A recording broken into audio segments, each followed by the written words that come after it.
네, 여러분 오늘 강의 바로 시작해 보도록 하겠습니다. 우리 마지막 지금 6단원 공부하고 있고요. 오늘 강의 포함해서 총 3강이면 기본 강의가 마무리됩니다. 오랜만에 1단원부터 한번 읽어보도록 하죠.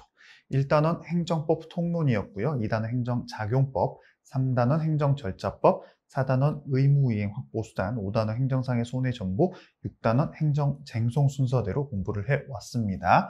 행정쟁송은 행정소송과 행정심판으로 되어 있고, 행정소송은 항당, 민기, 취무, 부로 나눠져 있었죠. 우리가 지난 시간까지 항고소송에서 취소소송에 대해서 공부를 열심히 해왔고요. 오늘은 무효등 확인소송, 부작위 위법 확인소송, 그리고 당사자 소송까지 하면은 오늘 진도가 끝이 납니다. 여러분들이 방금 제가 말씀드린 걸 들으시면 아시겠지만 지금까지 우리가 6단원 들어오고 계속 취소소송만 했는데 오늘 갑자기 무부당까지 끝난다고 하죠. 그만큼 취소소송의 비중이 많고 취소소송이 시험에 많이 나온다라고 보시면 됩니다. 그리고 이따가도 말씀드리겠지만 조문을 여러분들이 이따가 제가 행정소송법 조문을 한번 찾아보라고 여러분들에게 말씀드리고 우리 네이버 카페에다가도 이 해당 강의의 링크에 행정소송법에 대해서 제가 링크를 달아드릴 건데 여러분들이 이번 시간에는 행정소송법 자체를 1조부터 마지막 조까지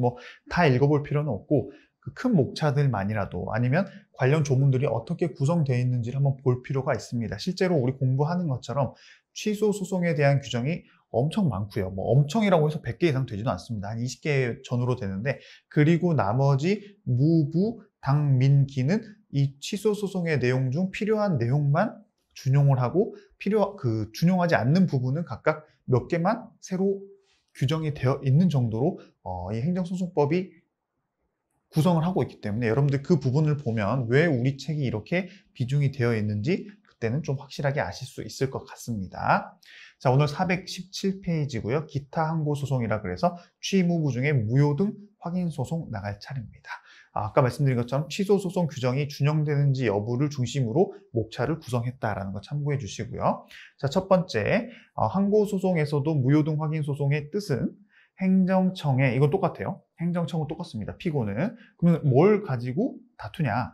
처분 등의 효력 의무 또는 존재 여부를 확인하는 소송이다라고 해가지고 우리가 취소소송 같은 경우는 그 처분의 취소를 다투고자 하는 원고가 제기한다면 여기는 처분의 효력이 있냐 없냐 무효를 주장하는 거죠. 그리고 그 존재 여부, 그 처분 자체가 있냐 없냐를 가지고 다투는 게 바로 무효등 확인소송이다라는 개념만 가지고 넘어가시면 됩니다. 제가 아까 말씀드린 것처럼 행정소송법을 여러분들이 직접 찾아보면 1장, 2장, 3장 이 3장이 바로 취소소송 외 항고소송 목차고 35조부터 시작하죠. 즉 1조부터 8조까지는 이제 행정소송법에 대한 전반적인 기본적인 내용들이 규정이 되어 있고요. 9조부터 34조, 즉 5개, 6개 정도 될 것 같아요. 25개 정도, 6개가 취소소송 규정이 다 순서대로 맨 앞에부터 쭉 나와 있습니다. 그리고 나서 35조부터 38조, 4개밖에 안 되죠. 4개가 바로 무부에 대한 겁니다. 무부. 황당, 민기, 취 다음 무부. 그렇기 때문에 실제로 무효 확인 소송이랑 부작위 위법 확인 소송은 조문이 4개밖에 없어요. 그것도 2개씩 나누면 실질적으로 2개밖에 안 되고 물론 이제 2개 이렇게 나눠진 건 아니지만 결론적으로는 조문 수 자체가 이렇게 차이가 난다. 그만큼 취소 소송이 중요하고 취소 소송에서 실질적으로 시험도 많이 나온다라고 여러분들이 보시면 됩니다. 참고만 하시면 되고요. 다음 넘어갑니다. 자, 이제 적법 요건, 즉 소송 요건부터 하나씩 또 살펴보도록 하겠습니다. 우리가 취소 소송에서는 당대의 재정관이라 그래가지고 각각의 목차에 따라 공부할 내용이 되게 많았죠. 하지만 무부는 그렇게 많지가 않아요. 먼저 대상 적격은 취소 소송 내용을 규정을 그대로 준용을 합니다. 처분 등이 소송의 대상이 된다. 이 정도만 아시면 돼요. 물론 이제 그 처분이 뭐가 되냐의 대상은 우리가 취소 소송에서 공부했기 때문에 그 부분을 물론 또 공부하면 좋겠지만 굳이 무부 공부할 때 취에서 공부했던 걸 다시 다 끄집어 올 필요가 없다. 왜냐 어차피 똑같은 내용이고 실질적으로 여러분들이 공부하는 시험에서 준비하는 시험에서는 취소 소송의 대상 적격이 시험에 많이 나오고 우리 책에 있는 정도만 다 알기도 힘듭니다. 다 암기하기도 힘들어요. 근데 그걸 다 암기하면 여러분들 시험에서 분명히 95점 100점은 다 맞출 수가 있다. 그렇기 때문에 무부에서는 그렇게 많이 다루고 있지 않습니다. 이거는 거의 다른 책도 다 마찬가지예요. 자, 그 다음 이제 원고가 다르죠. 그래서 그 조문도 준용하고 있지 않습니다. 보시면 우리 무효등 확인 소송의 원고 적격이라 해서 조문이 따로 있죠. 이렇게 따로 없는 조문은 우리 38조에서 준용 규정이라 해가지고 9조부터 34조 사이에 있는 취소 소송에 대한 규정을 이렇게 준용한다라고 되어 있는 이런 구조로 되어 있는 겁니다. 자, 원고 적격은 그럼 왜 다르냐? 당연히 다르죠. 아까 말씀드린 것처럼 취소 소송은 처분의 취소를 구하고자 한다면 무효등 확인 소송은 처분 등의 효력 유무 또는 존재 여부의 확인을 구할 법률상 이익이 있는 자가 바로 원고가 된다라고 보면 되고, 대신에 여기서 말하는 법률상 이익은 취소 소송이랑 의미가 같습니다. 이 정도만 알고 넘어가시면 돼요. 다음에 협의의 소외 이익도 우리가 소송 요건 중에 하나였죠. 당대의 재정권할 때 이익할 때 그 소유이익이 바로 여기입니다. 여기서는 이제 법률의 규정이 준용하냐 안 하냐 이걸 따질 필요 없이 소외이익, 즉 우리가 이름을 보면 취소소송은 그 자체로 효력이 발생하는 형성해소였습니다. 우리가 형성해소, 이행해소, 확인해소가 있다고 제가 참고하라고 말씀드렸었죠. 근데 무효 등 확인해소는 무슨 소예요? 형성해소가 아니라 확인해소입니다. 원래 이 확인해소송 같은 경우는 이건 이제 민사소송 규정이긴 한데요. 형성해소와 이행해소와 달리 확인해소는 보충성의 요건을 가지고 있습니다. 이 보충성의 요건은 여러분들에게도 간단히 말씀드린 적이 있지만 이 소송을 통해서 반드시 꼭 이 소송으로 해결해야 되냐라는 것을 한 번 더 따지는 거예요. 즉 만약에 이 확인의 소송이 아닌 다른 이행해소라든가 형성해소로 그 문제가 해결될 수 있으면 그 소송으로 다퉈라.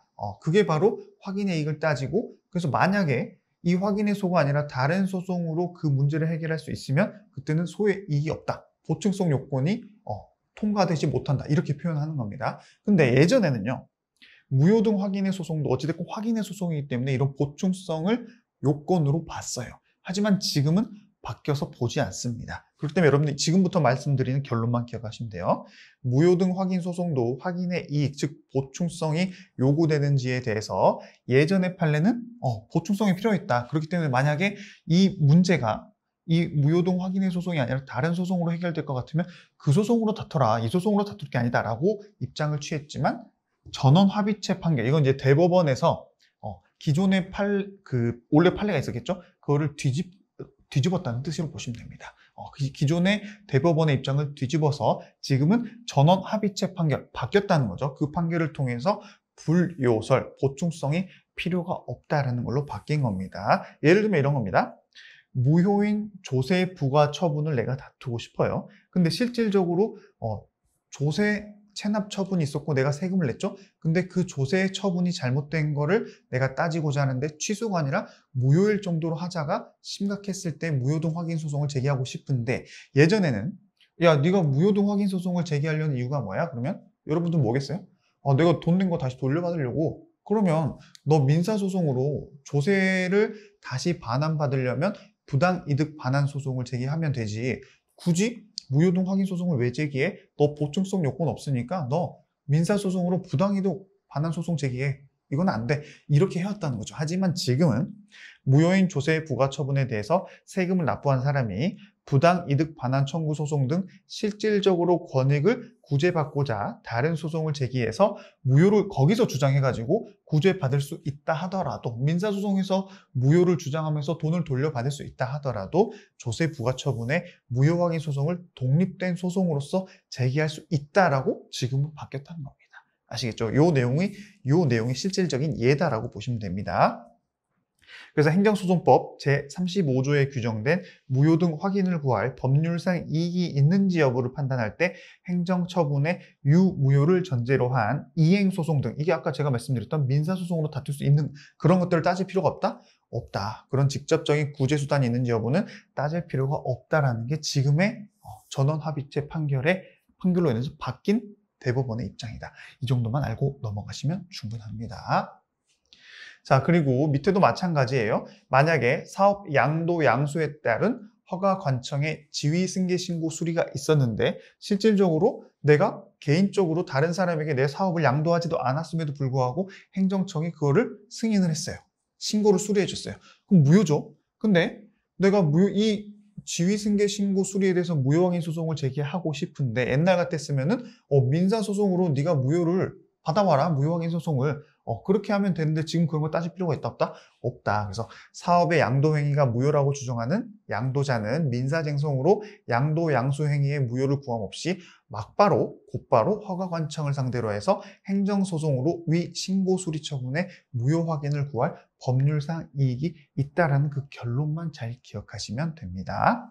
자, 피고는 그대로 마찬가지 나한테 어떤 처분을 한 행정청, 취소소송이랑 동일하게 규정이 준용이 되고요. 제소기간은 취소소송이랑 다르죠. 왜냐? 하자가 중대하고 명백할 정도로 위법하다면, 문제가 크다면 제소기간에 제한 없이 언제든지 무효 확인 소송을 제기할 수가 있습니다.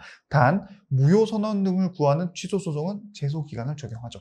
제가 지난 시간에도 잠깐 언급을 했는데 무효 선언을 구하는 취소 소송은 우리나라 말은 앞이 중요하다, 뒤가 중요하다, 뒤가 중요하다. 그럼 이건 그냥 취소 소송으로 본다고 했죠. 그렇기 때문에 만약에 시험에서도 무효 선언을 구하는 취소 소송이라는 단어가 나왔다.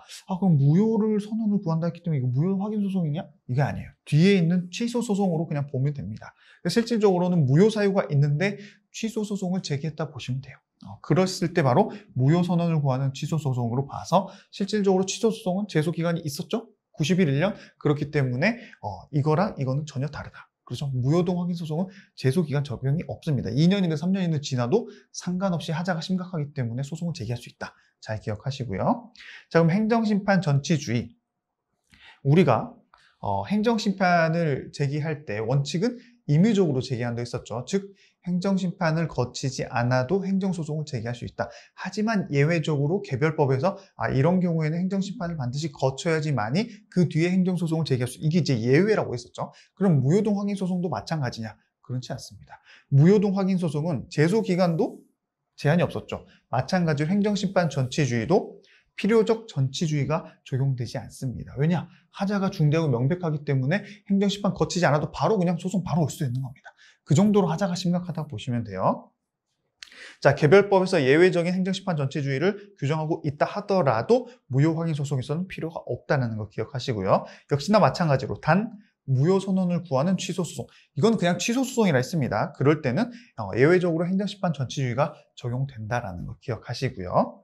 물론 이 필요적 전치주의 자체도 예외죠. 우리가 지난 시간에 공부한 것처럼 우리나라는 원칙적으로는 임의적 전치주의입니다. 근데 예외적으로 개별법에서 반드시 거쳐야 된다라고 했을 때만 필요적인데 그것 자체도 여기서는 적용될 필요도 없다라는 그 결론 잘 기억하시고요.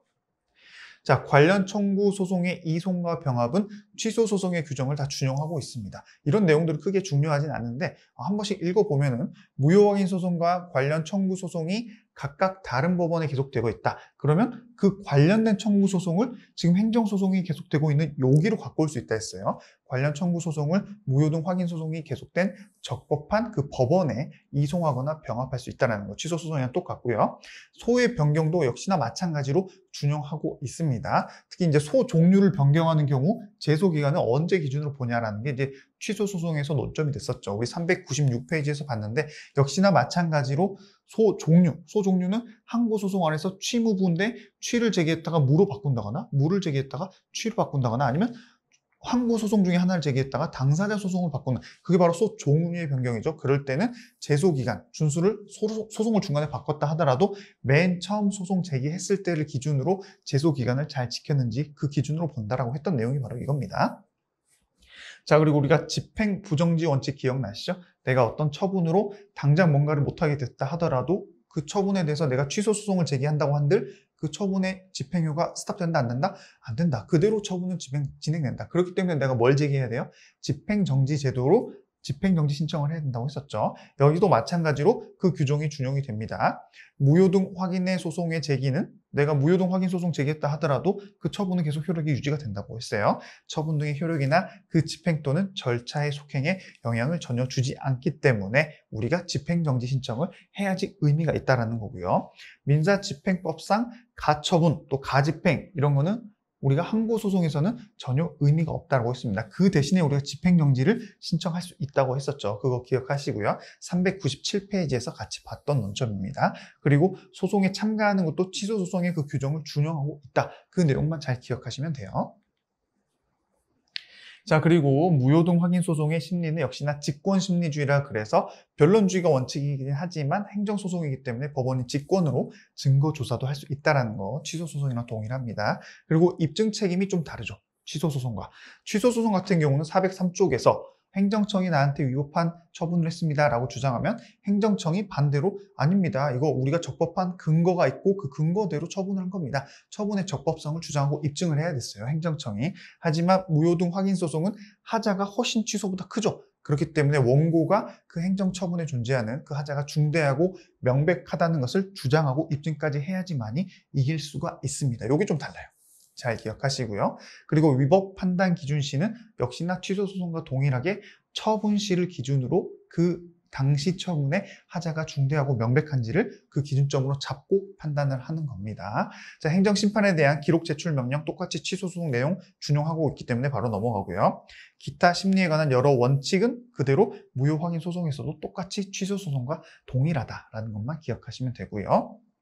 자, 판결에 대해서 봅니다. 자, 취소 판결의 효력 역시도 준용을 합니다. 관련 규정은 29조의 형성력과 30조의 기속력 그대로 옵니다. 그렇기 때문에 우리가 형성력과 기속력 같은 경우는 제3자에 대해서도 효력이 있었어요. 근데 우리가 기판력, 형성력, 기속력 순서대로 봤죠? 근데 기판력 같은 경우는 제3자에게 영향을 미치지는 않았어요. 그럼 왜 여기는 이렇게 적어놨냐?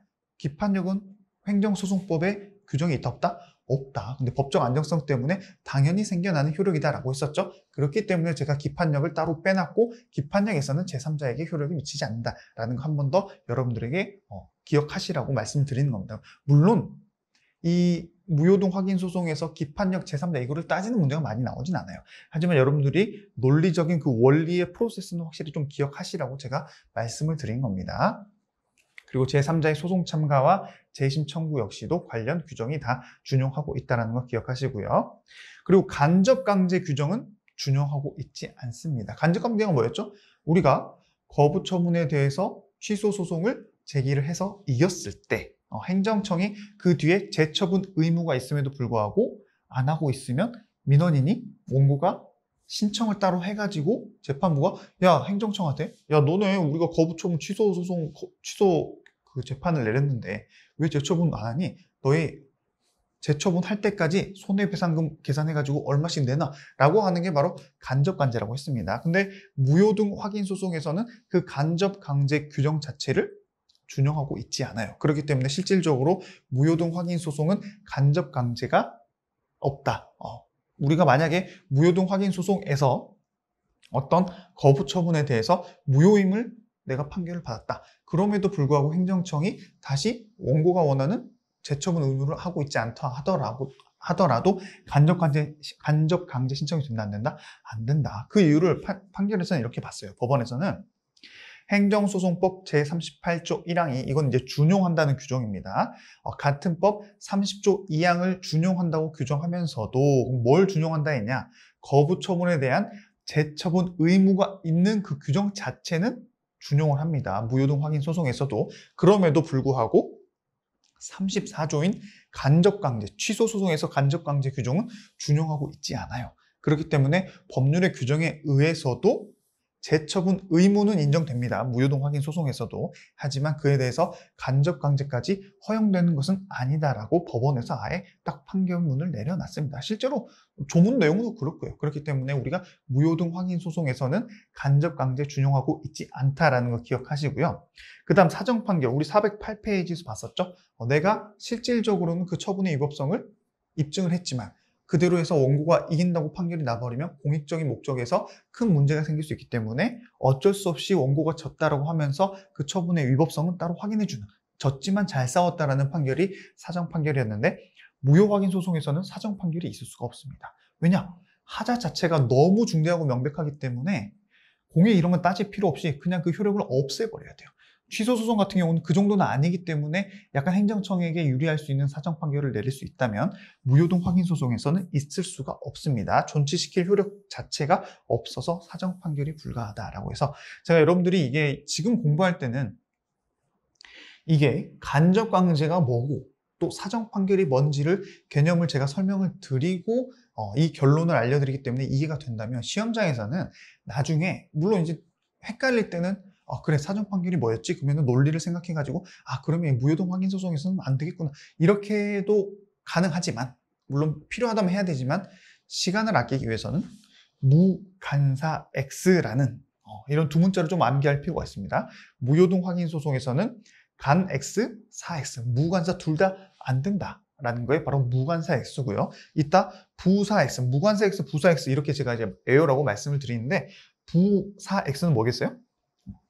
부작위 위법 확인 소송에서는 사정 판결이 안 된다. 대신에 간접 강제는 준용이 됩니다. 그렇기 때문에 무간사 X, 간사가 다 안 되지만 부에서는 사만 안 된다. 이렇게 기억하시고 여러분들이 시험장에서 긴장하고 있을 때 지문이 나오면 바로바로 OX를 맞출 수가 있어야 돼요. 아시겠죠? 무간사 X, 부사 X 한 번 더 머릿속으로 한 번 더 기억하시고요.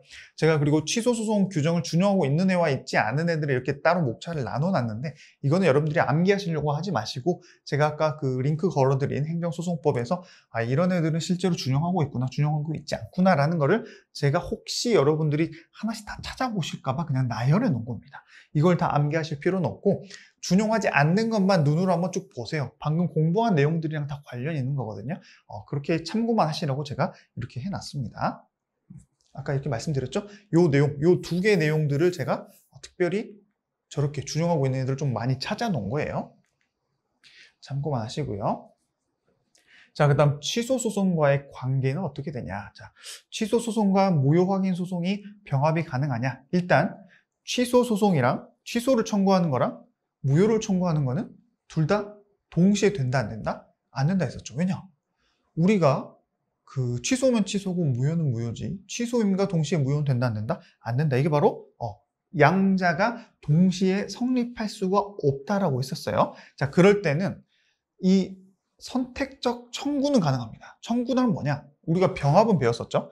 근데 청구 같은 경우는 처음에 청구 취지를 했을 때, 자, 이게 취소인지 그 취소 소송의 주문을 쓰고, 혹시 이게 안 되면 선택적으로 무효인지도 한번 판단해 주십시오. 이런 선택적 청구는 가능합니다. 근데 병합 같은 경우는 먼저 주의적으로 처음에 주의적인 걸 따질 필요 없이 먼저 취소 소송을 제기했다가 굳이 무효동 확인 소송도 따로 제기해가지고 지금 다투고 있는 이 재판으로 병합이 되냐라고 했을 때 주의적, 예비적 병합만 되지 선택적, 단순 병합은 안 된다라고 했어요. 저희가 393페이지 때 제가 설명을 잘 해드렸기 때문에 여기서는 이 정도만 알려드립니다. 그렇기 때문에 병합에서는 이렇게만 되고, 단순히 그 청구 자체만 봤을 때는 취소 소송이랑 무효동 확인 소송이랑 선택적 청구는 가능하다. 병합은 주의적, 예비적만 된다. 이 결론 여러분들이 잘 기억하시고요.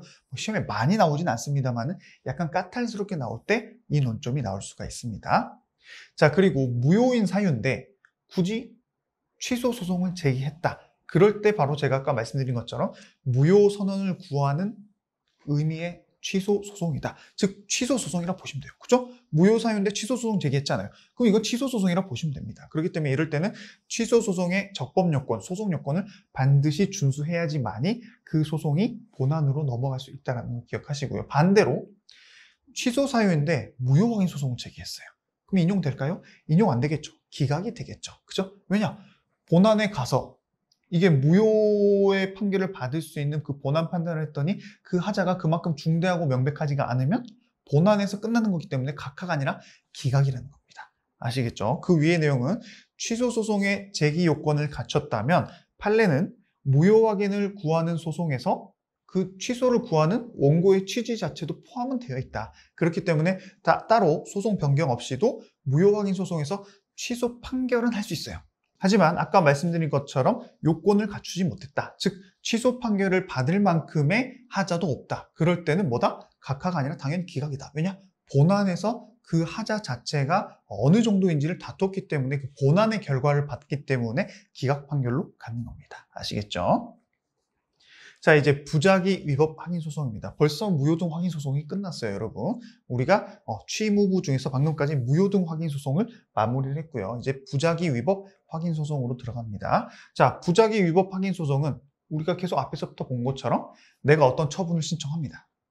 근데 행정청이 너 신청한 거 우리 안 해줄 거야 라고 통지를 하면 그건 거부 처분이 냈죠. 근데 그런 거부 처분도 하지 않고 거부의 의사표시도 하지 않고 행정청이 아무것도 안 하고 있다. 그럼 그 자체가 이제 부작위죠. 자기는 뭔가 하는 것, 부작위는 뭔가 안 하고 있는 것, 그러한 부작위 자체가 민원인 입장에서는 열불나겠죠. 그렇기 때문에 아니 행정청이 저한테 어떤 뭐 해주면 해준다고 안 해주면 안 해준다고 이런 거를 통지를 해줘야 되는데 그런 것도 안 하고 있는 것 자체가 위법합니다. 이러한 위법함을 확인해 주세요. 법원에. 그게 바로 부작위 위법 확인 소송입니다. 여러분. 자, 적법 요건 하나씩 봅니다. 일단 대상 적격부터 본다면 일단 당사자가 신청을 해야죠. 그죠? 신청을 했는데도 답변을 안 했을 때 바로 이걸 제기하는 거잖아요. 자, 그랬을 때 당사자의 신청이 법규상 또는 조리상 신청권의 행사로서 신청이 있어야 된다. 즉, 이 말은 그 사람 자체도, 민원인 자체도 본인이 적법하게 그런 어떤 처분 자체를 요구할 수 있는 법령상 또는 조리상 신청권이 있어야지만이 그거에 대해서 행정청도 답변할 의무가 있는 거지, 전혀 신청할 것도 아닌데 신청을 했다. 근데 행정청이 뭔가 답변도 안 하고 있다. 그럼 너무 당연한 거기 때문에 그런 거는 여기서 말하고 있는 부작위 위법 확인 소송의 대상 자체도 안 되는 겁니다. 아시겠죠? 예를 들어서 대외 또는 내외로 3급 공무원 승진 대상자로 공표된 자는 이미 승진 대상자 중에 한 명으로 내가 공표가 났어요. 그 사람은 승진 임용의 신청권이 있죠. 왜냐? 대내적, 대외적으로 이미 승진 대상자가 됐기 때문에 저 승진 시켜줄 겁니까?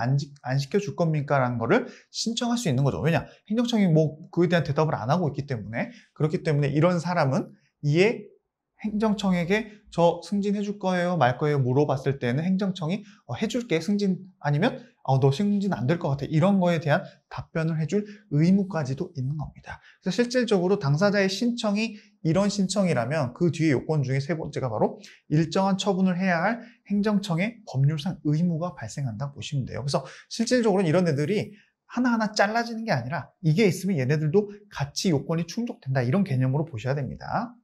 자, 두 번째, 행정청이 어떤 회사에게 공사 중지 명령을 했습니다. 근데 그 이후에 공사 중지 명령이 되는 그 원인 사유가 없어졌어요. 그럼 당연히 그 회사는 공사 중지 명령을 철회해 달라고 해야겠죠. 그랬을 때 행정청이 그 공사 중지 명령 철회 신청에 대해서 철회해 줄게, 아니면 아니야, 너 그래도 공사 중지 명령이야, 이런 답변을 해 줘야겠죠. 그럼에도 불구하고 이런 조리상 신청권이 있는 회사에게 아무것도 행정청으로서는 상당 기간 내에 답변을 해줘야 될 의무가 있는데 그걸 안 해주고 있다. 그럴 때는 그 자체가 위법하다라고 위법함까지 확인이 된 소송입니다. 그래서 이게 이제 본안 전 적법 요건이라면 이거는 이제 본안 결론까지도 포함하고 있는 하나의 판결이다라고 보시면 되고요. 역시나 내가 오늘 물어봤는데, 오늘 신청을 했는데 바로 그 다음날 답변을 안 해준다고 이게 부작위 위법 확인 소송이 될까요? 아니죠. 상당한 기간이 경과해야 된다. 그 상당한 기간은 딱 며칠이라기보다는 사회 통념상 그런 신청에 따른 처분을 하는데 필요한 것으로 인정된 그 기간이 있음에도 불구하고 그거를 한참 넘어도 아무것도 안 하고 있을 때 부작위 위법 확인 소송이 대상이 되는 겁니다. 역시나 행정청이 일정한 처분에 해야 될 의무가 있어야 되는 것도 전제가 되고요. 법률상 의무뿐만 아니라 조리상 그런 의무가 인정되는 경우에도 역시나 부작위 위법 확인 소송이 대상이 될 수 있다라고 보시면 됩니다. 자, 그리고 여러분 그 처분의 부작위 부분은 이 위에 빨간색 내용을 요 밑으로 가져오시고요. 이 처분이 존재하는 경우는 좀 위로 이 두 개를 좀 바꿔주십시오. 제가 정오표에다가는 올려드리긴 했는데 아마 인쇄 과정에서 위아래가 좀 바뀐 것 같습니다. 이거부터 볼게요. 일단 어찌됐건 우리가 부작위 위법 확인 소송에서는 처분 자체가 없어야 돼요. 그게 원칙이에요. 그렇기 때문에 만약에 어떤 처분이 있다, 또는 처분으로 볼 수 있는 행정청의 액션이 있다, 그럴 때는 부작위 위법 확인 소송이 아니라 취소 소송을 제기해야 됩니다. 왜냐? 그건 거부 처분이기 때문에. 그 예가 바로 이겁니다. 검사 임용 신청을 했는데 제외가 됐어요. 자, 그 말은 검사 임용해주겠다는 거예요? 안 해주겠다는 거예요? 안 해주겠다는 거죠. 그럼 거부 처분이잖아요. 그렇기 때문에 그럴 때는 부작위 위법 확인 소송이 아니라 거부 처분에 대한 취소 소송을 제기해야 된다는 의미입니다. 그럼 밑에는 뭐냐? 만약에 어떤 처분이 아닌 행정 입법에 대한 부작위가 있습니다. 즉 행정청이 관련 규정에 의해서 시행 규칙 같은 거를, 법령 같은 거를 반드시 제정해야 될 법률상 의무가 있는데도 불구하고 그런 법령을 제정을 안 하고 있어요. 자, 그랬을 때 민원인 입장에서는 내가 그 그 법령이 제정돼야지만이 내가 실질적으로 이득을 볼 수 있다고 했을 때 행정청이 그 의무를 이행하지 않죠? 그럼 부작위죠? 그럼 과연 그런 의무까지도 부작위에 대한 위법함을 확인하는 소송을 제기할 수 있을까? 결론은 안 됩니다. 왜냐? 부작위 위법 확인 소송의 대상은 어떤 처분을 내가 신청했는데 그 처분을 안 내려주고 있을 때 그 소송의 대상이 되는 것이지 내가 법령을 만들어 달라고 신청할 수 있어요? 없죠. 그리고 행정청이 이런 입법 활동을 하는 것은 처분이다 아니다? 처분이 아니다. 그렇기 때문에 처분이 아닌 행정 입법에 대한 부작위는 부작위 위법 확인 소송의 대상 자체가 안 된다라는 결론으로 가게 되는 겁니다. 자, 법률의 집행을 위해서 시행 규칙을 제정할 의무가 행정청에게 있음에도 불구하고 행정청이 그러한 시행 규칙을 제정하지 않고 있다. 이럴 때는 부작위 위법 확인 소송으로 다툴 수 있다 없다? 없다라는 거. 처분이 아니니까. 아시겠죠? 잘 기억하시고 이거는 시험에 많이 나옵니다. 아시겠죠? 이건 좀 기억하실 필요가 있어요. 자, 그 다음 만약에 내가 행정이 아니라 형사소송에서 유죄가 아니라 무죄를 받았습니다. 근데 내가 그 형사 재판 중이라던가 아니면 내가 수사 도중에 내 물건을 압수당한 적이 있었어요. 근데 내가 무죄를 받았으면 당연히 내가 뺏긴 물건도 돌려받아야겠죠? 그래서 무죄 선고 시에 내가 뺏겼던 그런 압수물을 환부를 받을 수 있는 권리, 즉 검찰이나 경찰은 나로부터 뺏어간 그 압수물을 반환해 줘야겠죠? 그런 반환 의무는 법률의 규정에 의해서 당연히 발생하기 때문에 환부 신청, 내가 검찰에게 저 압수당한 물건 주세요라고 신청을 했는데 그거에 대해서 검찰이 아무것도 대답을 안 하고 있다. 그럼 이것도 과연 부작위 위법 항의 소송이냐? 그건 아니라는 겁니다. 왜냐? 이거는 법률의 규정에 의해서 당연히 발생하는 의무이기 때문에 역시 부작위 위법 항의 소송 대상 자체가 안 된다라는 거. 이 판례 내용 잘 기억하시기 바랍니다. 자, 법령상 만약에 행정청이 아무런 처분이 없을 때 이거는 거부 처분으로 간주한다라고 딱 법률에 규정이 되어 있다. 그럼 실질적으로 아무것도 안 하고 있지만 그거는 법률의 규정에서 결론이 어떻게 되는 거예요? 거부한 것으로 봐야겠죠. 그러면 이거는 부작위 위법 항의 소송이 아니라 거부 처분이 되기 때문에 거부 처분에 대한 취소 소송으로 가야 된다는 것도 여러분들이 좀 기억하실 필요는 있습니다. 자, 그 다음에 원고적격도 준용하지 않죠. 아까 우리 공부했었죠? 취, 무, 부에서 무와 부는 따로 원고적격이 규정이 이렇게 나눠져 있었습니다. 이건 무였고 이건 부죠. 그렇기 때문에 당연히 원고적격은 준용하고 있지 않다. 왜냐? 취소소송은 취소를 구하는 사람이, 부작위 위법항의 소송은 부작위에 대한 위법함을 구하고자 하는 사람이 바로 원고가 되는 거죠. 그렇기 때문에 이 내용이 여기 적어져 있고요.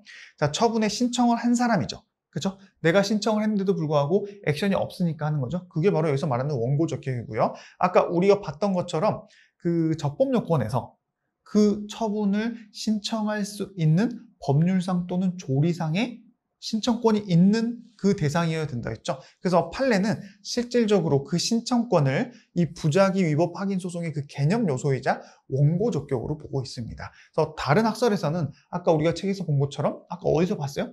대상적격에서 봤었죠. 근데 판례에서는 원고적격 부분에서 그 신청권을 가진 원고, 이렇게 해서 원고적격에서 이걸 좀 따져봅니다. 실질적으로 여러분 우리가 그 실제 판례를 받아보면 이걸 대상적격에서 까냐 아니면 원고적격에서 까냐 이렇게까지 친절하게 결론을 나와주지 않고요. 만약에 각하 판결을 받게 되면 그냥 이건 신청권이 없기 때문에 각하됐다 이렇게 보통 나옵니다. 그렇기 때문에 여러분들이 지금 공부하실 때에는 이러한 신청권을 부작위의 개념 요소이자 원고적격의 요소를 보고 있다. 우리나라 판례가 이 정도만 기억하시면 되지 굳이 학술적으로 엄청 이건 대상적격으로 봐야 된다. 이렇게 연구를 한다거나 이럴 필요는 없습니다. 원고적격으로 판례가 보고 있다. 이 정도만 기억하시면 되고요. 자, 부작위의 직접 상대방이 아닌 제3자도 법률상 이익이 있으면 당연히 원고적격이 가능하다는 거 기억하시고, 자, 협의의 소의 이익이 필요하냐? 역시나 취소소송이랑 같은 걸 따져볼 수 있습니다. 소의 이익이 필요하기 때문에 만약에 소송 중에 부작위가 해소됐어요. 즉 행정청이 소송 중간에 이제 처분을 내려버린 겁니다. 그럼 소의 이익이 있어요? 없어요? 없어집니다. 왜냐? 그 소송으로 다퉈봤자 문제가 해결됩니까? 아니죠. 왜냐하면 이따가도 보겠지만 이 부작위 위법 확인의 소송은 그 부작위가 위법하냐 안 하냐만 따지기 때문에 부작위가 없어져 버리기 때문에 이거는 아예 소송의 이익이 없어지는 거죠. 그리고 또 부작위 위법 확인 판결을 받는다 하더라도 나한테 별로 아예 이익이 없다. 그럴 때 역시도 확인의 이익이 없어서 각하가 됩니다. 왜냐? 이건 적법요건 따지고 있기 때문에. 아시겠죠? 잘 기억하시고요. 피고는 똑같습니다. 피고 신청에 대해서 부작위를 한 행정청 똑같고요. 제소기간은 세모라고 해놨죠. 제가 예전에도 설명해 드린 적은 있는데 규정 자체는 이 부작위 위법 확인 소송에서도 취소 소송에서 말하고 있는 제소기간 규정을 준용하고 있습니다. 하지만 취소 소송에서 제소기간은 처분이 있었던 날로부터 90일, 처분이 있음을 알았던 날로부터 1년, 즉 처분이 있었음을 전제로 기산을 하고 있죠. 근데 부작위 위법 확인 소송은 처분 자체가 있어요, 없어요? 없는데도 불구하고 규정을 준용하고 있다는 거죠. 그럼 그 이유가 뭐라고 했어요? 행정심판을 만약에 거쳤다면, 취소소송에서도 왜 행정심판을 거치게 되면 그 재결을 송달받은 날로부터 기산점을 따로 정해주죠. 그거에 대한 규정을 준용한다는 의미다라고 판단을 해석을 하는 겁니다. 그렇기 때문에 규정상 준용을 하나 원칙상 부작위 상태가 계속된다면 당연히 제소기간 제한이 없지만 행정심판 등의 전심 절차를 거쳤다면 재결서의 정본을 송달받은 날로부터 90일 내에 부작위 위법 확인 소송을 제기해야 된다라는 그 규정을 해석을 이렇게 한다라고 여러분들이 이해하시면 됩니다. 자, 행정심판 전치주의도 적용이 됩니다. 그렇기 때문에 원칙적으로는 당연히 취소소송이랑 똑같이 임의적이지만 예외적으로 개별법에서 반드시 거쳐야 된다. 그럴 때는 행정심판을 거치고 나서 부작위 위법 확인 소송을 제기해야 된다라는 거 기억하시고요. 자, 절차에 대해서는 관련 청구 소송의 이송과 병합, 취소 소송의 규정을 준용한다. 이 정도만 기억하시면 되고요. 소송의 변경에서도 소 종류의 변경, 그리고 처분 변경으로 인한 소 변경, 이 두 개를 좀 볼 필요가 있는데 소 종류의 변경은 그대로 준용이 됩니다. 이거 뭐 특별한 내용이 없기 때문에 기억하시고요. 처분 변경으로 인한 소 변경은 왜 준용하고 있지 않을까요? 처분이 없으니까. 그렇죠? 취소 소송은 처분이 먼저 있는데도 불구하고 중간에 소송 중에 행정청이 처분을 바꿔버렸을 때 소 변경 그걸 규정으로 해놨다면 지금 부작위 위법 확인 소송은 처분 자체가 처음부터 없었죠. 그렇기 때문에 중간에 처분이 바뀔 수가 있어요? 없어요? 없어요. 그렇기 때문에 그 규정이 준용되지 않는다. 이렇게 간단하게 보시면 됩니다. 자, 집행정지 같은 경우는 준용되지 않습니다. 왜냐? 우리가 부작위는 내가 어떤 걸 신청했는데 아무것도 안 하고 있을 때죠. 즉 우리가 거부 처분에서도 거집노 기억나세요? 거부 처분에 대한 집행정지는 인정되지 않는다. 왜냐? 내가 신청했을 대로 돌아가는 것밖에 안 되기 때문에. 마찬가지로 부작위 위법 확인 소송에서도 내가 신청했는데 그때는 거부 처분이지만 지금은 아무것도 안 하고 있는 것. 즉 그거에 대해서 집행정지하면 내가 신청했을 대로 돌아가는 효과밖에 없죠. 똑같습니다. 그렇기 때문에 집행정지는 준용되지 않는다. 기억하시고요. 소송에 참가에는 똑같이 취소소송 내용 준용하고 있다. 기억하시면 되고요. 자, 심리, 직권심리 마찬가지입니다. 똑같고요. 무효도 마찬가지였죠. 자, 입증 책임은 처분을 내가 신청했다는 사실과 신청권의 존재가 있다. 그리고 상당 기간 경과하는 동안 행정청이 아무것도 안 하고 있다. 이거는 원고가 당연히 주장 입증하면 되고요. 반대로 피고는 부작위에 대한 정당한 이유가 있습니다. 또는 상당 기간 경과에 대해서 우리가 아무것도 안 하고 있는 정당한 이유가 있습니다. 이거는 피고가 입증을 해야 된다는 겁니다. 자, 위법성 판단 기준 시도 취소 소송이랑 다르죠.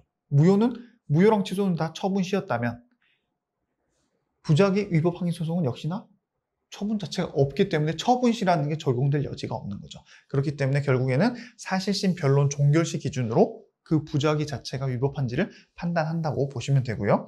행정심판에 대한 기록 제출 명령 역시나 똑같이 준용이 됩니다. 자, 그리고 이제 심리 범위 이 부분도 약간 좀 중요한데요.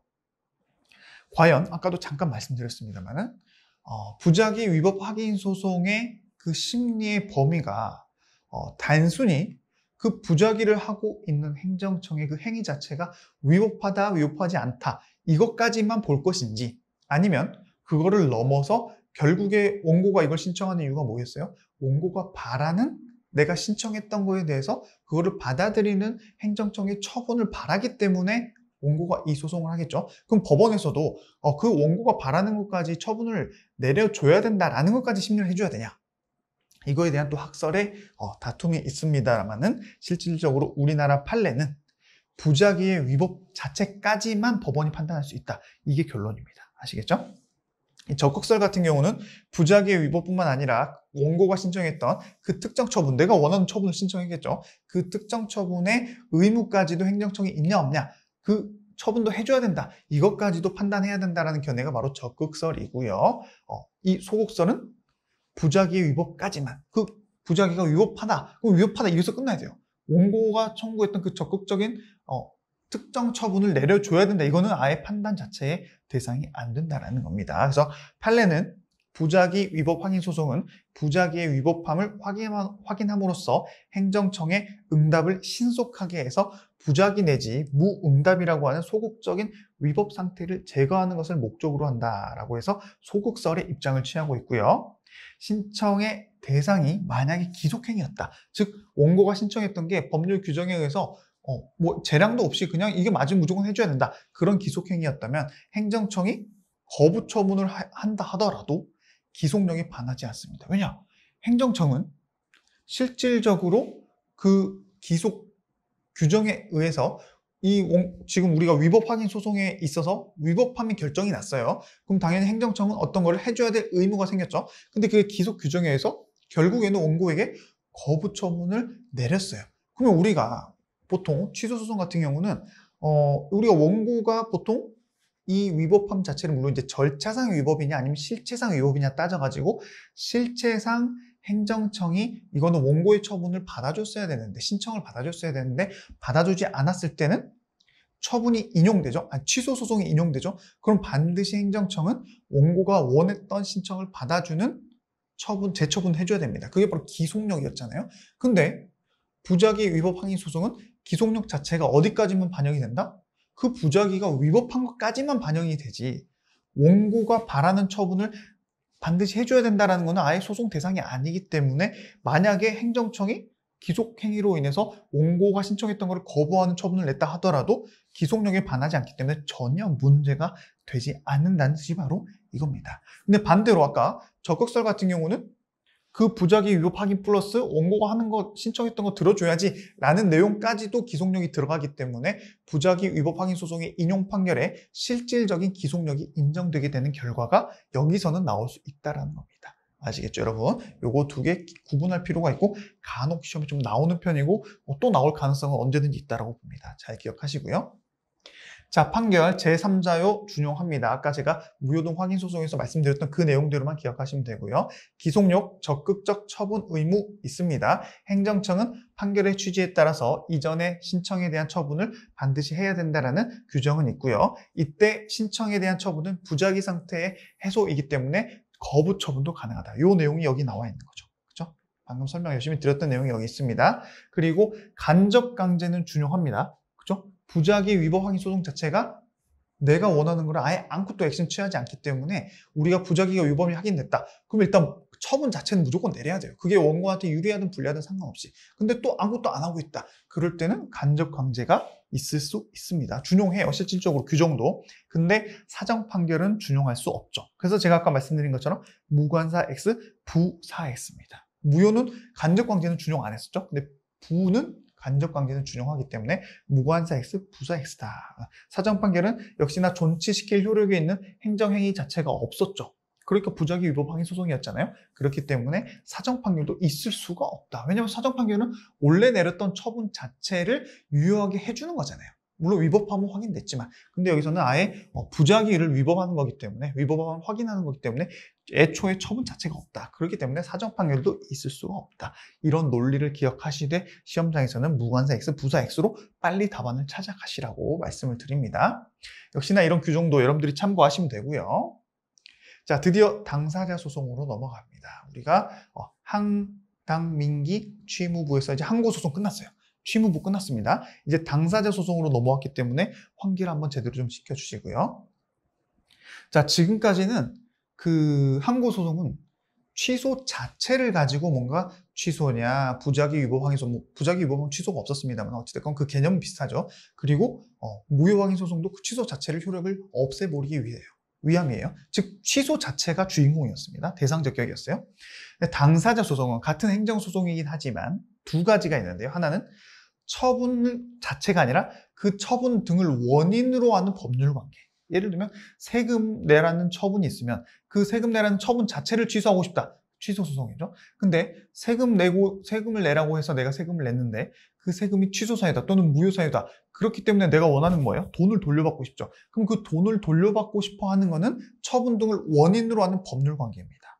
그럴 때 제기하는 게 당사자 소송이에요. 물론 이따 보겠지만 우리나라는 이론적으로는 당사자 소송으로 제기해야 될 것들도 민사 소송으로 제기하는 것들이 많습니다. 그건 이따 볼 건데 어쨌든 지금은 개념적으로 그런 처분 등을 원인으로 하는 법률 관계에 대한 게 바로 여기서 말하는 소송의 대상이 되는 거죠. 또는 그 밖에 이 앞에서 말한 것들 말고 단순 공법상의 법률 관계에 대한 소송. 우리가 공법상 법률 관계 아마 2단원에서 배웠을 겁니다. 우리 그 공중보건의 선생님들이 실제로 국가에서 서로 계약을 체결해가지고 그 공법상 계약이었죠. 그런 계약, 공법상 계약에 있어서 다툼을 하려고 할 때는 공법상의 법률 관계이기 때문에 당사자 소송으로 다투는 거예요.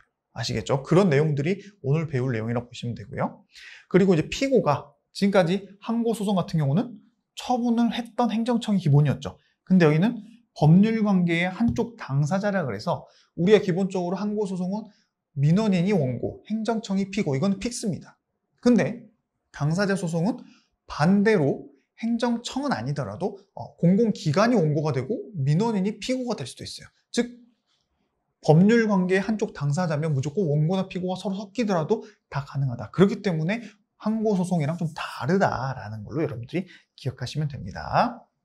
자, 당사자 소송의 종류는 크게 두 가지가 있어요. 하나는 우리가 방금 본 그 이론적인 기본 원칙인 실질적 당사자 소송이고요. 형식적 당사자 소송의 개념이 한 번 더 나옵니다. 우리가 형식적 당사자 소송 어디서 배웠어요? 342쪽에서 한번 봤었어요. 342쪽에서 우리가 손실보상에서 토지보상법 관련해가지고 수용재결이나 이의재결을 받았는데 그 재결 자체를 다투는 게 아니라 그 내용 중에 보상금에 대해서만 보상금을 내가 더 받아야 된다 아니면 이걸 떨어뜨려야 된다 라는 그 소송은 항고소송이 아니라 당사자 소송으로 다투되 형식적 당사자 소송이라 했습니다. 그 이유가 이 앞에서 보는 것처럼 소송 대상 자체는 실질적으로 행정청의 처분 또는 재결의 효력을 다투는 건 맞아요. 대상 자체는. 하지만 피고가 아까 말씀드린 것처럼 원고가 민원인, 피고가 행정청 쪽 이거는 픽스인데 당사자 소송은 아니라고 했었죠. 즉 방금 봤던 여기에서도 소송 제기자가 원고가 사업 시행자가 될 수도 있고요. 토지 소유자 또는 관계인이 될 수 있어요. 반대로 피고가 이렇게 반대가 될 수 있어요. 그렇기 때문에 얘는 소송 대상만 봤을 때는 항고소송 같지만 피고가 반대가 서로 될 수 있기 때문에 형식적 당사자 소송이라고 표현을 했던 겁니다. 그게 바로 여기서 말하는 형식적 당사자 소송을 말한다라고 보시면 돼요. 방금 제가 말씀드린 게 여기 나와 있고요. 이것도 명문의 규정이 있을 때만 이런 형식적 당사자 소송이 가능하지 법률의 규정이 없으면 이렇게 다툴 수는 없습니다. 대표적인 예가 방금 봤던 공익사업을 위한 토지 등 취득 보상, 공익사업법이라 표현할게요. 공익사업법상에 관한 법률상 보상금 증감 청구 소송이 있고요. 또 특허법상 보상금 또는 대가에 대한 불복 소송이 바로 여기서 말하고 있는 형식적 당사자 소송에 대한 예다라고 보시면 됩니다. 물론 이 페이지 하나보다는 앞에서 봤던 342페이지 이 내용이 훨씬 더 시험에 많이 나오죠. 같은 내용이긴 하지만 잘 기억하시고요. 자, 이제 당사자 소송이랑 다른 소송은 어떻게 구분하냐 이것도 참고만 하시면 됩니다. 항고소송은 당연히 지금까지 권력관계였어요. 그렇죠? 그렇기 때문에 행정청이 더 우월한 공권력 행사를 가지고 어떤 민원인에게 처분을 한 걸 가지고 민원인이 그걸 다투는 거였죠. 그렇기 때문에 소송의 대상은 처분 등이었다면 당사자 소송은 관리관계입니다. 공법상 법률관계였잖아요. 그렇기 때문에 관리관계고 처분 등을 원인으로 하는 법률관계와 공법상 법률관계가 소송의 대상이다. 그래서 이제 관리관계로 표현합니다. 그리고 이거는 공법상 권리를 가지고 다투는 거예요. 처분 자체가 아니라 그게 바로 다른 점이고 민사소송은 여러분들이 그냥 참고만 하시면 됩니다. 자, 이제 구체적인 검토로 들어갑니다. 일단 첫 번째였죠. 처분 등을 원인으로 하는 법률관계에 대한 소송. 대표적인 예가 뭐가 있었어요? 처분 등의 취소나 무효를 전제로 해서 내가 돈 받기 위한 소송들. 조세, 과오나 반환 청구 소송 또는 공무원이 직무상 불법 행위했을 때 국가배상 청구하는 거 있죠? 이것도 원래는 이론상으로는 당사자 소송으로 다퉈야 되는 게 맞습니다. 왜냐? 처분 등을 원인으로 하는 법률관계에 대한 소송에 해당하기 때문에. 하지만 우리나라는 민사소송으로 다 다투고 있다는 결론. 이게 더 중요하죠. 잘 기억하셔야 됩니다. 아시겠죠? 자, 그 다음 두 번째. 이번에는 공법상 법률관계에 대한 소송입니다. 이것도 원칙상으로는 당사자로 다투되 민사로 다투고 있는 예들이 많아요. 근데 앞에서 봤던 것들은 처분 등을 원인으로 하는 법률 관계는 다 그냥 공법상 이 법률 관계에 대한 소송은 다 민사로 다투고 있습니다. 하지만 얘는 당사자도 있고 민사도 있기 때문에 좀 구분할 필요가 있어서 판례 내용들을 지금부터 하나씩 좀 살펴보도록 할게요. 자, 공법상 법률 관계에 관한 소송에서 공법상 금전 지급 청구 소송 내용들부터 봅니다. 이거는 그 민원인이 요구하는 금전 지급 청구권이 법률의 규정에 의해서 바로 발생하냐, 아니면 행정청이 어떤 결정을 내려가지고 그 결정에 따라서 내가 받을 돈의 권리가 생기냐, 이거에 따라서 나눠집니다. 그럼 법률 규정에 따라서 생긴다면은 그때는 당사자 소송으로 내가 다투는 거고요. 법률의 규정이 아니라 여러분들 책 페이지 보시면 행정청이 어떤 결정이나 의결을 내려서 내가 권리가 생긴다. 그럴 때는 항고소송으로 다투는 겁니다. 아시겠죠? 잘 구분하셔야 돼요. 아까 제가 말씀드린 것 중에 요 앞에는 민사로 다투다. 요 뒤에는 당사자냐 아니면 항고로 다투냐입니다. 민사가 아니에요. 항고. 왜냐면 행정청이 결정으로 생기는 거기 때문에 그 결정 자체를 처분성을 인정한다는 겁니다. 아시겠죠? 일단 당사자 소송부터 볼게요. 제가 노란색으로 퇴당, 부당, 그리고 광당, 주당 뒤에 당자를 붙여가지고 여러분들에게 뭐 두 문자 아닌 두 문자를 좀 알려드리면 나중에 여러분들이 이게 항고소송 대상이냐 아니면 당사자 소송 대상이냐 좀 구분할 때 좀 편합니다. 퇴당은 퇴직수당 관련된 얘들이에요.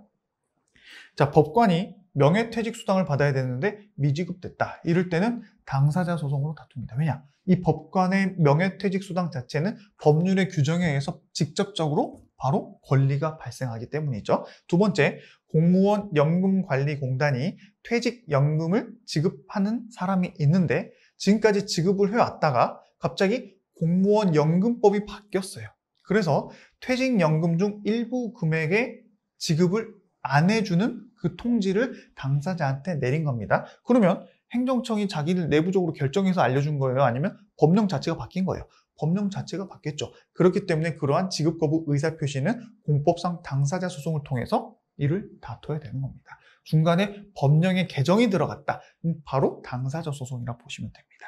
아시겠죠? 그래서 들어가는 거, 퇴직연금, 퇴직수당, 퇴당. 잘 기억하시고요. 두 번째, 이거는 우리가 1단원부터 배웠던 겁니다. 우리가 세금 관련된 거를 처분을 받고 돈을 내는데 그거 자체가 문제가 돼서 돈을 돌려받으려고 한다. 그럼 뭘로 기본적으로 다투라 했어요? 다 민사라고 했었죠. 그 내용 여기 있고요. 뭐만 당사자다? 부가가치세 환급세액만 당사자 소송을 다툰다. 그래서 부당, 퇴당, 부당할 때 그 부당입니다. 그럼 왜 판례에서 그렇게 하고 있어요? 부가가치세 법령의 규정에 의해서 직접 내가 반환받을 권리가 생기기 때문에 역시나 법령의 규정 자체로 내 권리가 발생하죠. 그렇기 때문에 부당입니다. 아시겠죠? 퇴당, 부당 기억하시고요. 나머지 조세 과오나 환급세액 반환 청구 이건 다 민사라는 거 잘 기억하시고요. 그 다음 광당, 주당입니다. 광당은 광주입니다. 광주 민주화 운동 관련자 보상에 관한 법률. 이 법률 규정에 따라서 곧바로 내가 그 보상금을 지급받을 수 있는 권리가 생긴다. 그럴 때는 당사자 소송으로 다툽니다. 이거랑 뭘 비교해야 되냐? 광당이었어요. 근데 제가 포인트를 광주로 뒀는데 이 민주화로 둬버리면 얘랑 헷갈릴 수가 있습니다. 그 다음 페이지에 항고소송으로 다투는 것 중에 1번이죠. 민주화 운동 관련자 명예회복 및 보상 등에 관한 법률상. 이것도 약간 법률상이기 때문에 뭔가 당사자 아닌가. 또 민주화도 들어갔네? 그러면 이거는 당사자 틀립니다. 이건 항고소송입니다. 왜냐? 뒤에 그 법률상에 보상심의위원회의 보상금 지급 결정이 따로 있어야 되거든요. 즉 이거는 법률 규정 자체로 권리가 생기는 게 아니라 법률 규정에 의해서 행정청으로 볼 수 있는 보상심의위원회가 어떠한 결정을 내려야지만이 내가 권리가 생기기 때문에 이럴 때는 항고소송으로 다툽니다. 그렇기 때문에 이거는 광당이 아니죠.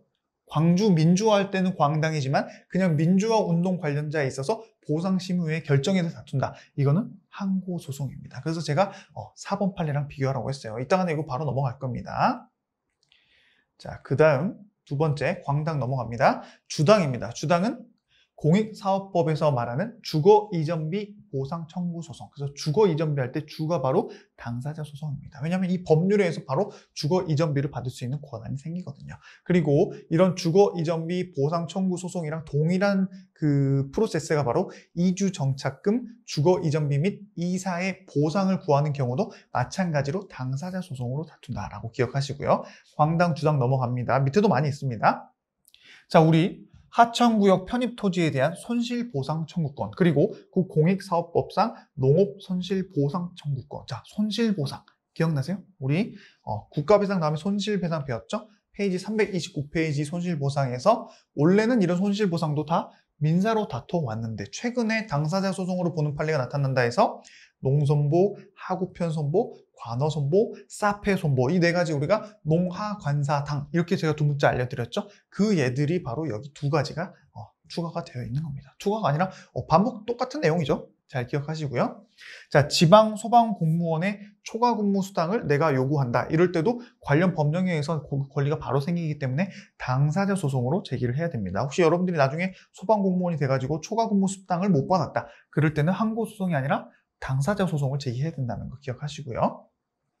또 석탄사업법 등에 의한 재해 위로금의 지급 역시도 관련 법령에 의해서 바로 내 권리가 생기기 때문에 당사자 소송이고요. 또 군인연금법상 퇴역연금, 아까 그 퇴 있었죠? 퇴 위에 퇴직연금 그런 거랑 똑같이 퇴당이 또 나옵니다. 퇴역연금을 받아오던 퇴역연금 수급권자가 그 법령의 개정, 이게 포인트죠. 법령의 개정으로 못 받게 됐을 때에는 역시나 당사자 소송이다라고 해서 이따가 또 퇴당이랑 좀 헷갈릴 수 있는 퇴가 들어가는 항고 소송도 보긴 할 겁니다. 지금 먼저 보고 올까요? 한번 봅시다. 여기 있죠? 여러분 9번 판례가 아니라 10번 판례, 방금 봤던 게 10번이었거든요. 그거 좀 수정해 주시고요. 역시나 군인연금법상 퇴역연금, 똑같은 퇴네요. 그럼 당사자 아닌가라고 볼 수 있겠지만 지금까지는 앞에서 관련 법령에 의해서 내가 돈을 계속 받아오다가 법령이 바뀌어가지고 그랬을 때는 당사자 소송이었어요. 근데 여기서는 군인연금법상 퇴역연금 등의 급여 청구에 대해서 지금까지 한 번도 받아온 적이 없는데 이제 신청을 하려고 하는 사람입니다. 그랬을 때는 국방부 장관이 너 급여 청구 퇴역연금 대상이야 아니야 라는 걸 먼저 그 결정이 나야지만이 그걸 가지고 내가 결정이 안 됐다. 국방부 장관이 나를 거절했다. 그럼 그거 자체는 항고 소송입니다. 그걸 거치고 난 다음에 이제 돈 문제가 생겼을 때는 당사자 소송으로 가는 거예요. 자, 그거에 대한 판례를 제가 좀 가져와 봤습니다. 자, 역시 군인연금법에 의해서 상위연금, 퇴역연금이랑 마찬가지입니다. 그런 연금 등의 급여를 받을 권리 자체는 법령의 규정에 의해서 직접 발생하는 것이 아니에요. 처음에는. 계속 받아왔다가 법령이 바뀌어가지고 중간에 못 바뀐 건 맞아요. 근데 아예 처음에 내가 요구를 할 때에는 그 법령 규정에 의해서 바로 발생하는 것이 아니라 위와 같은 급여를 받으려고 하는 사람은 뭔가를 신청을 해가지고 국방부 장관이 그걸 인정함으로써 그때부터 구체적으로 내가 그 돈을 받을 수 있는 권리가 생기는 겁니다. 처음에는. 그렇기 때문에 위와 같은 급여를 받으려고 하는 사람은 우선 관계 법령에 따라서 국방부 장관한테 그 권리의 인정을 청구를 합니다. 그래서 국방부 장관이 너 맞아 아니야를 먼저 결정을 내려요. 그럼 그 처분 자체에 내가 부당하다고 생각하면 그 처분이죠. 국방부 장관의 처분. 당연히 먼저 제기할 게 뭐예요?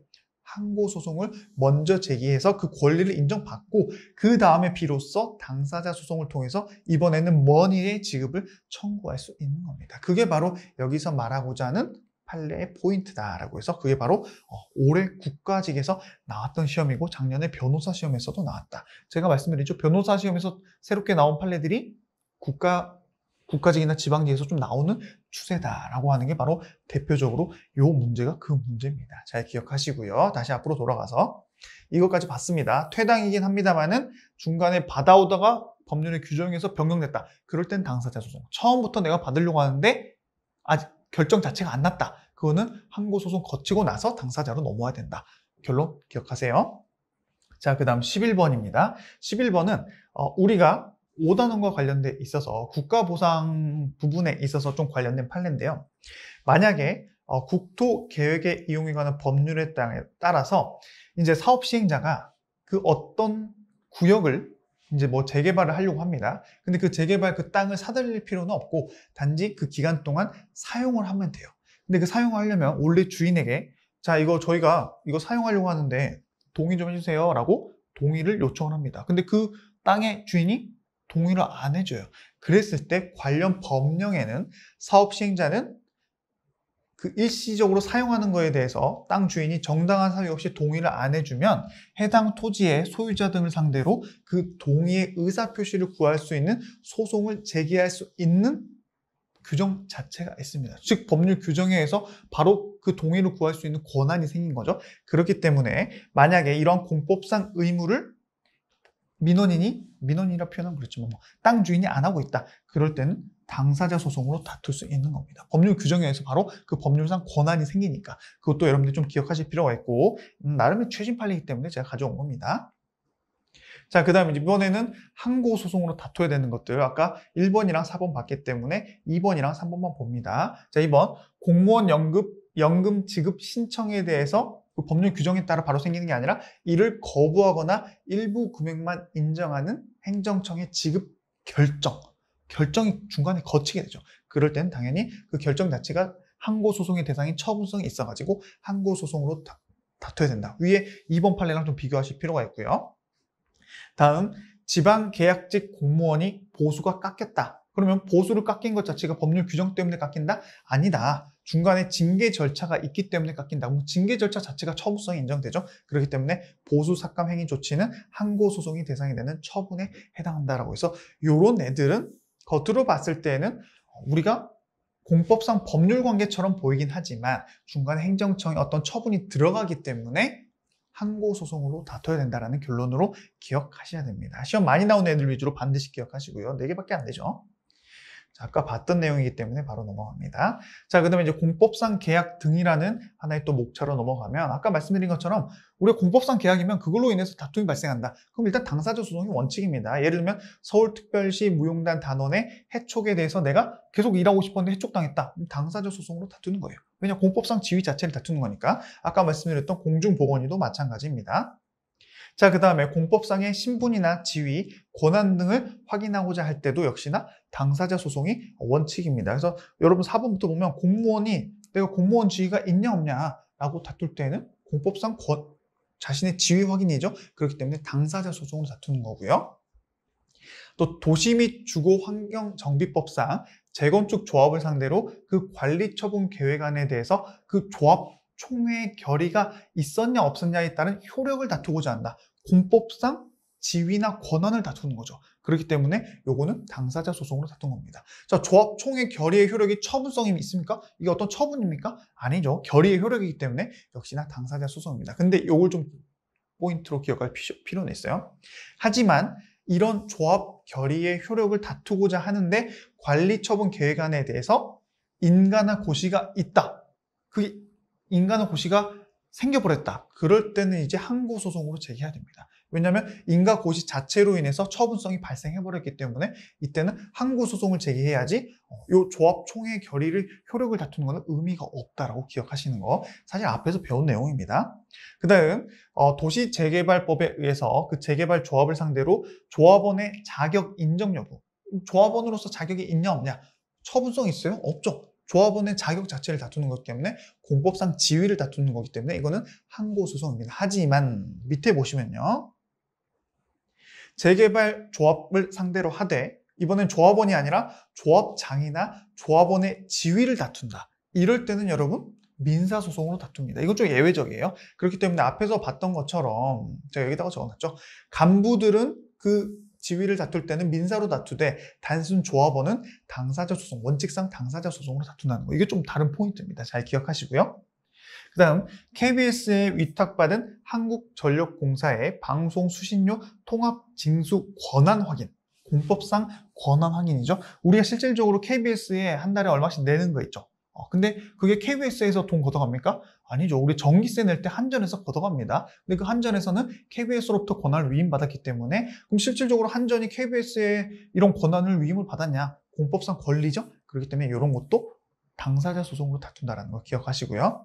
자, 지자체가 보조금 지급 결정을 하면서 일정 기간 내에 그 보조금 내놓으세요. 반환하세요. 라는 교부 조건을 부과했습니다. 그 다음에 실제로 보조금을 교부받은 그 사업자에 대해서 지자체가 보조금 반환 청구를 하고자 해요.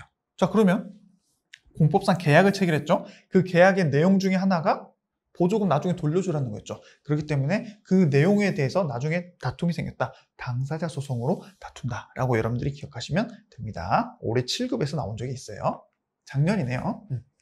자, 그 다음에 1번은 봤고요. 2번. 자, 이거는 사실 우리가 이건 민사소송으로 아예 다툴 내용이기도 하고 이거는 민법상 사법상 계약입니다. 그래서 여러분들 제가 정오표에는 이건 여기 부분에 있을 내용이 아니다라고 말씀드렸어요. 그래서 이거는 여러분들 책에서 X를 하셔도 되지만 어찌됐건 결론은 민사로 가는 거고 사법상 계약이다는 그 결론만 가져가시면 되기 때문에 제가 여기서 그냥 설명을 해드릴게요. 우리가 1단원에서 배운 했습니다. 지자체가 자원 회수 시설 관련해 가지고 민사 회사랑 민간 회사랑 위탁 계약을 맺었습니다. 그 계약 자체는 뭐다?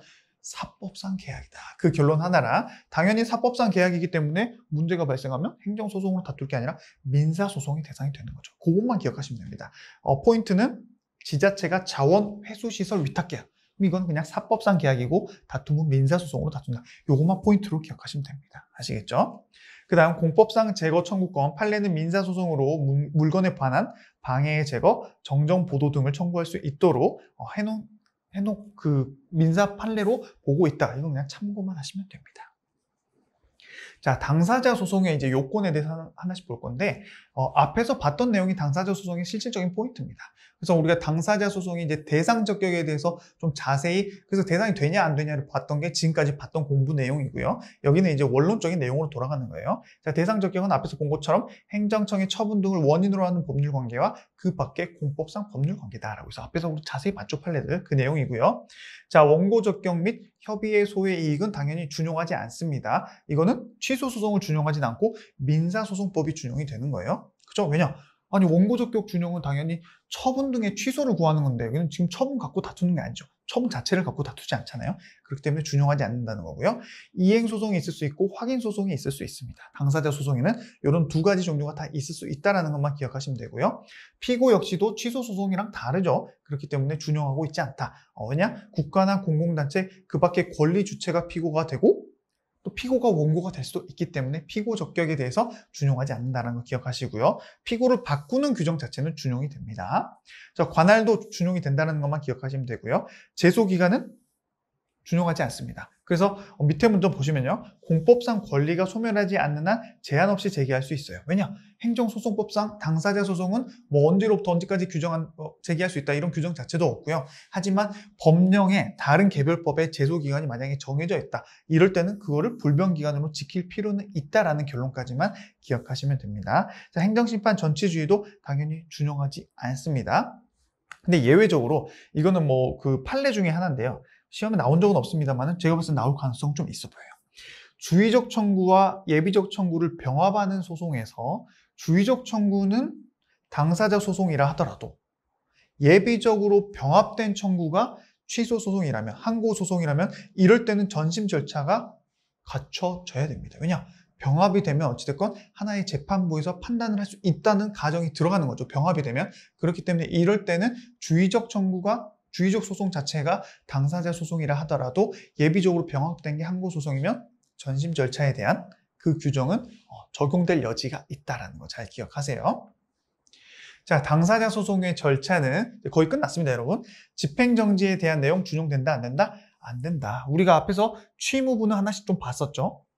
근데 이 당사자 소송은 집행정지의 대상이 되는 게 아니라 민사집행법상 가처분 내용이 준용이 됩니다. 그렇기 때문에 내가 당사자 소송을 제기하면서 보통 이제 돈과 관련된 것들이었죠. 상대방이 만약에 돈을 내가 청구하는 소송에서 이긴다 하더라도 그 돈을 딴 데로 이미 넘겨버리면 판결이 이겨도 집행이 안 되죠. 그렇기 때문에 그때는 집행정지를 할 게 아니라, 왜냐하면 집행정지는 그 처분과 관련된 거를 집행을 그냥 스탑해달라는 거죠. 스탑해달라는 거였죠. 그렇기 때문에 그건 처분 자체가 전제가 돼야 되는데 당사자 소송은 처분 자체를 다투는 게 아니고 그 처분 등을 원인으로 하는 법률 관계에 있어서 돈을 보통 청구하는 거기 때문에 이거는 집행정지가 아니라 민사집행법상입니다. 소송법이 아니에요. 정오표 올려드렸습니다. 민사집행법상 가처분이 준용이 돼서 당사자 소송을 제기하면서 처분금지 가처분 같은 거를 같이 소송으로 제기할 수 있는 겁니다. 그리고 이따 책 마지막 페이지, 오늘 배울 거의 마지막 페이지에 또 가집행이 나옵니다. 그거는 이제 민사소송법상 가집행인데 이때는 당사자 소송에서는 가처분과 가집행이 다 가능합니다. 근데 항고 소송에서는 가처분, 가집행 안 됐어요. 그게 좀 두 가지를 구분할 필요가 있고, 그래서 제가 당사자 소송의 당, 그리고 가집행, 가처분의 가가 그래가지고 당가, 당가라는 하나의 두 문자를 또 여러분들에게 소개를 해드립니다. 이런 두 문자를 뭐 굳이 두 문자만 따서 외울 게 아니라 여러분들이 공부하면서 기억을 하면 이런 두 문자는 좀 자연스럽게 기억이 납니다. 그렇기 때문에 제가 두 문자만 따로 이렇게 정리해가지고 여러분들 뭐 책에 따로 페이지 적어서 암기하실 필요는 따로 없어요. 공부하시다 보면 당연히 OX까지도 적어 놓으면 나중에 다 기억이 납니다. 단가라 해서 당사자 소송에서는 가처분과 가압류가 다 된다. 물론 이제 가처분이 민사집행법, 가압류가 민사소송법. 이거는 뭐 시험에 나올 만한 주제는 아닙니다. 그냥 여러분들은 당사자 소송은 가처분, 가집행 다 되는구나. 이걸 포인트로 좀 더 암기하실 필요가 있어요. 자, 밑에 내용이 제가 방금 말씀드린 내용이 그대로 나와 있고요. 소변경도 그대로 준용이 됩니다. 소변경도 여러분들이 읽어보시면 지금까지 배운 내용이기 때문에 추가적인 설명은 필요가 없고요. 자, 소송의 이송과 병합도 마찬가지다. 이것도 따로 설명이 필요 없고요. 소송 참가도 다 그대로 준용합니다. 취소 소송 내용을. 자, 당사자 소송의 심리 및 판결입니다. 심리는 당연히 준용을 하기 때문에 법원이 직권으로 증거 조서나 심리가 가능하다는 거 계속 똑같은 내용이 반복되고 있고요. 판결은 종류가 취소 소송과 동일합니다. 하지만 사정 판결 제도는 없죠. 사정 판결 같은 경우는 젖잘사는 오로지 취소 소송에서만 인정이 된다라고 했습니다. 그래서 408페이지에서 제가 빨간색으로 표시를 해드렸었고요. 또 효력은 확정 판결의 불가변력, 확정력, 기속력은 동일하게 인정이 됩니다. 하지만 취소 판결의 제3자요, 재처분 의무, 간접 강제들은 여기서 당사자 소송에서는 적용되지 않죠. 왜냐? 이거는 다 처분을 하나의 근거로 해서 이런 효력이 발생하는 건데 당사자 소송은 처분 자체를 다투는 게 아니기 때문에 이렇게 되는 거고 이런 내용 자체는 많이 나오지는 않습니다. 아시겠죠? 자, 그 다음 아까 우리 말씀드렸죠? 가집행 되냐? 됩니다. 당가라 했죠? 가집행이란 거는 우리가 보통 민사에서 1심, 2심, 3심까지 가야지 끝나죠. 만약에 이제 상대방이 졌을 때 확정되기 전에 항소나 상고를 하게 되면 재판이 확정이 안 되고 올라가잖아요. 3심까지. 그랬을 때 1심에서 1심 재판부가 자, 피고는 원고에게 뭐 1억 원을 지급하라 라고 했는데 밑에 물론 이제 소송 비용은 당연히 원고가 다 이겼으면 피고가 지급한다라는 주문 내용도 있겠지만 중간에 제1항은 가집행할 수 있다라고 하면은 혹시 2심까지 가더라도 피고가 졌지만 항소해서 2심까지 가더라도 일단 확정이 안 돼도 가집행 가능하다. 즉 2심에서 다투는 와중에 원고가 피고에게 1심 판결문 가지고 확정은 안 됐지만 일단 집행이 가능합니다. 내가 내 돈 안 내나? 그래 너 가지고 있는 부동산 내가 이 1심 판결문 가지고도 너 안 내놓으면 매각 신청해가지고 강제 경매시켜버릴 거야. 이렇게 가능하다는 겁니다. 그게 바로 아직 판결은 확정되지 않았지만 가집행이 가능한 거다. 여기서 당사자 소송에서도 가집행 선고가 있을 수가 있습니다. 아시겠죠? 그래서 당가, 가집행, 가처분 다 된다. 그리고 여러분 여기가 좀 이제 좀 주목할 필요가 있는데 행정소송법 43조를 보면요. 국가를 상대로 한 가집행 선고는 할 수가 없다. 국가를 상대로 한 당사자 소송에서는 가집행을 할 수 없다라는 규정이 있어요. 근데 우리가 당사자 소송에서 피고가 국가가 될 수 있지만 국가 말고 단순 공공단체가 다 될 수 있죠. 자, 근데 국가만 안 된다라고 해놨죠. 그거에 대해서 누군가가 헌법 소원을 제기했습니다. 그래서 헌법재판소가 아니 국가는 안 되고 다른 기관 된다라는 것 자체는 평등의 원칙의 위반이다. 그렇기 때문에 이 조문 자체는 위헌이다. 라는 게 올해 2월 달에 결정이 났습니다. 그렇기 때문에 지금은 국가를 상대로도 가집행이 가능하다라고 여러분들이 기억하시면 돼요.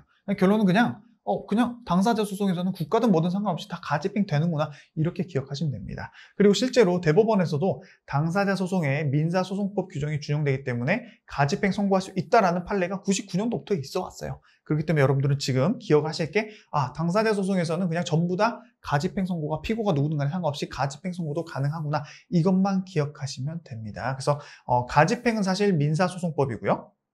가처분은 민사집행법이지만 그거는 크게 중요하진 않다라고 한 번 더 강조를 해드립니다. 자, 그리고 이 밑에 이 판례는 방금 제가 말씀드린 판례고요. 이 밑에는 우리가 426조 방금 앞 페이지 왼쪽에 있는 가처분 쪽으로 좀 이동을 할 필요가 있습니다. 그래서 이것도 옛날에 한번 설명드렸던 판례이기 때문에 바로바로 넘어가도록 할게요. 예전이 아니라 아까 설명드렸던 판례입니다. 자, 취소소송 규정의 준용 내용도 제가 이렇게 정리를 해놨습니다. 자, 그리고 마지막 취무부 당사자 소송도 제가 표로 여러분들 좀 헷갈리실까봐 이렇게 정리를 해놨는데 참고만 잘 해주시면 되고요. 자, 그래서 오늘 강의 1시간 한 16분, 17분 정도 됐는데 이렇게 마무리를 하면 될 것 같습니다. 여러분, 이제 오늘 강의가 끝이 나면 내일이랑 모레 한 강씩 해가지고 2강 있으면 기본 강의가 끝이 납니다. 그래서 물론 이제 항고 소송에서도 취소 소송, 우리 오늘 배우는 그 전에까지가 거의 6단원에서 한 6, 70%, 70%, 80%까지도 거의 그 부분이 나오긴 하는데 우리가 20%, 30%도 실제로 6단원이 좀 많이 나오기 때문에 한 문제에서 두 문제까지도 나올 수 있습니다. 오늘부터 나머지 그 두 강도. 그렇기 때문에 여러분들이 마지막까지 집중을 반드시 해 주셔야 된다는 말씀드리면서 오늘 강의를 마무리하도록 하겠습니다. 복습 잊지 않으셨죠? 여러분 오늘도 고생 많으셨고요. 저는 오늘도 내일도 더욱더 좋은 강의, 쉬운 강의를 위해서 최선을 다하겠습니다. 여러분 감사합니다.